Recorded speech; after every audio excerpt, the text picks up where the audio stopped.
Ngayong araw guys, samahan nyo ako sa panibagong eksperimento na naman na aking gagawin.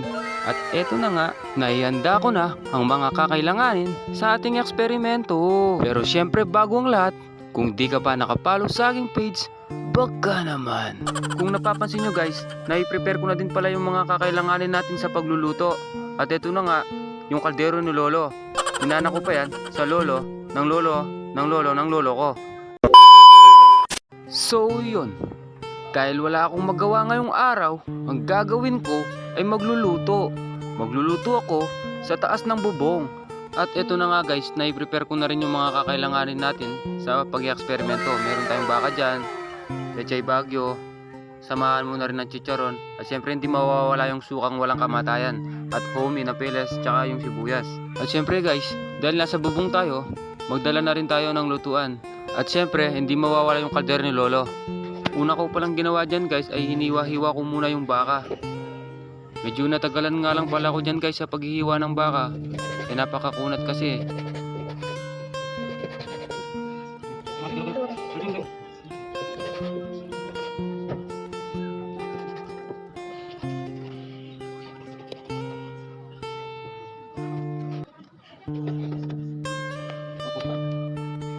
After kong mahiwa guys, ay nilagay ko na sa kaldero ni Lolo. After kong mailagay yung baka, at syempre ang gagawin natin dyan ay sisindihan na natin. Muntik pa akong nagulat.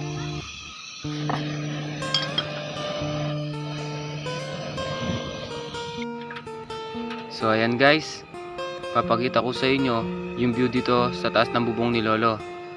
Ayan. Di ko napapansin, inabot na nga rin pala ako ng gabi dyan. At syempre guys, titignan muna natin ngayon kung kumukulo na nga ba yung baka. Ayan, medyo kumukulo na siya guys. Ilang minuto nga lang din palang nakalipas ay kumulo na rin.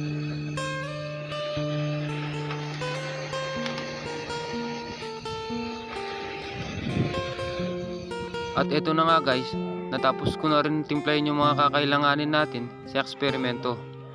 Pagkatapos, sinunod ko na yung sabaw ng baka.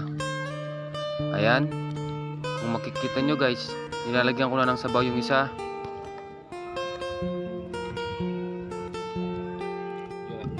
After kong mapuno yung isa, ay sinunod ko naman yung isa.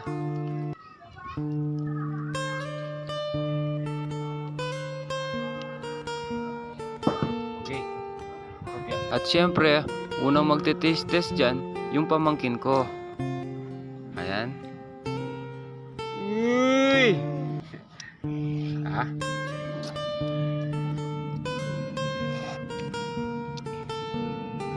After niya mag-taste test, syempre, ako naman.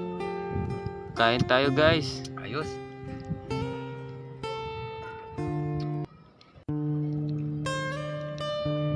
Maraming salamat nga po pala sa panonood. Sinayang ko na naman ang ilang minuto ng buhay nyo. Paalam!